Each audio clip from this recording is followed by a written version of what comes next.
Hello, this is Hooked by Happenstance. I'm Kendra, and it is time for chapter 37 of Yarn Tales.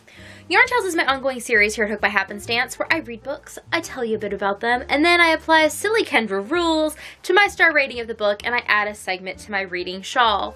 My reading shawl is an ongoing project which began as one shawl and has now grown into 3 plus, where I am making a tangible book log of sorts of all of the things that I've read in 2019. So I have different yarns for different kinds of books, and I'm adding a little splash of beading for things that I read for readathons. So the book we're going to talk about today is called Morgan by Mary E. Pearson. It is a prequel to the Remnant Chronicles. It was a pretty short book. I listened to it in audiobook form through Libby, which is the app from Overdrive, which I get access to from my local library. And the book itself at like regular speed is only 2.5-ish hours because, again, it is a short kind of novella. And I picked this book because I was doing Fantasy-a-thon. Now, Fantasy-a-thon was a 10-day event where you tried to read more fantasy books, and there were some challenges to meet as well. So this book did meet a few challenges for me. It counted as starting a series, as well as reading something that was in a genre or format you don't normally read. I originally picked this because it claimed it was a fantasy romance, and it also is kind of historical fiction, which I don't read a lot of historical fiction, hardly any at all. I generally don't like it. Now, this book, though, did not strike me as historical fiction, but the covers of the rest of the books in the series, when I looked afterwards, definitely do. So, I don't know. That's part of the reason I picked up this book. I was thinking that this would be, as a prequel, and being so short, it would be a good way to gauge how I would feel about the overall series. Fantasy books can be a lot to take on. I mean, you see the books and a general, like a long time series that is pretty well respected tends to be, each book is this big. And that's a lot of words to commit to, especially, if you read the first one, you're likely going to want to read everything, or at least get a decent way through the series. And I wasn't sure that I wanted to commit to a book of that size in a genre that might not be my cup of tea. So I thought, hey, this is a really good way to kind of sample. I'll sample the series and see what I think. And it turns out that I really, really liked it. I especially liked it because of another book, which I'll be talking about here soon, that I was reading for Fantasy-a-thon. I was reading another, what was supposed to be fantasy romance, and it turned out it had, no romance going for it at all. This book, however, had lots of romance. Not a lot of steamy scenes, though there was a little bit of that, but not a lot. But clearly it was just based on a relationship between 2 young people, and you kind of followed their forbidden love as they came together. The characters in this particular book are from some nomadic tribes, and they're in a situation where there's very little food and very little resources, and some of the tribes will attack others to steal what resources they can. And so the girl is from one tribe, which is primarily women and children who are barely scraping by, but have done okay for themselves, being wholly subsistent on their own.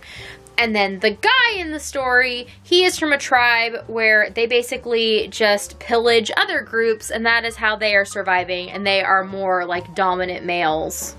There's a lot of that going on. And so Morgan and the guy meet, and it is their story.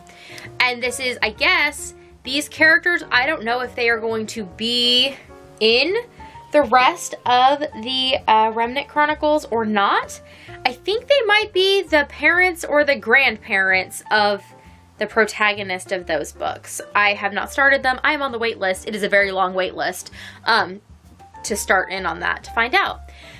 But at the end, it kind of does a bunch of world building that will lead in to the coming books. This is a short, sweet, simple book. I listened to it in an evening while I was sewing. It was nice. I enjoyed the narrator. I give this book 4 stars.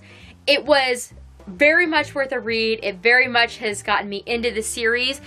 And it has that potential, I think, if I read the rest of the series, this book might be even better than it seems right now. Sometimes it's hard to tell when you're reading a prequel. If you read it at the very beginning, even though it was written later, sometimes you miss some of the things that you might get if you read them in order that they were published. I don't know. I'll let you know when I get to the end of the Remnant Chronicles how I feel about the book Morgan. But I would recommend this. So far, I would recommend the series. Obviously, I've only read this short little prequel version, so I will let you know also as I get deeper into the series what I think. But it is on my list of series to read now. So, onto the shawl, which I know is what a lot of you are here for. I am using 4 different yarns for the shawl. 1 yarn for books that I experience with my kids, 1 for books for my Life's Library subscription where I get a new book every 6 weeks, a yarn for physical books that I experience by myself, and a yarn for audiobooks that I experience by myself. Well, this was an audiobook, so I used this variegated color from Cattails Yarn. This is on the DK base. All of these are DK weight yarns that I purchased specifically for this shawl. This is in the color called The Waste, which is from her Wheel of Time collection. I love this color. I love working with it. It makes my heart so happy, and I don't even know why, because a bunch of the shades in here are not ordinary, like, happy Kendra colors, but oh my gosh, they are definitely doing their happy magic. I also went ahead and I added in some beads to every other single crochet in the little V-stitches of the patterned row because it was for Fantasy-a-thon. That way I can kind of see where the books I read for readathons fall into the shawl. And then there is the 4 textured rows of single crochet to delineate my stars. So I've had a good run of really good books so far. The last 3 or 4 books I've read in Fantasy-a-thon, which was really exciting to find some books that I really enjoyed, to find some new authors, some new series to get into. This will be the 2nd series, I think, that I found that I really want to delve into from this particular readathon. And that is really exciting. I have had people ask about whether I will be putting up a pattern or a tutorial or anything about this shawl. At this point, no. Right now, this project is just for me, and I am totally cool with that. Because of the way the patterning works and the 5-star model, I'm taking a lot of artistic liberties when it comes to putting this shawl together. There is a lot of creative crocheting going on, and it would not work very well to make a pattern that was such a hot mess that the stitching of this is. Now, while the overall product is turning out lovely and beautiful and even, it would make a hot mess of a pattern.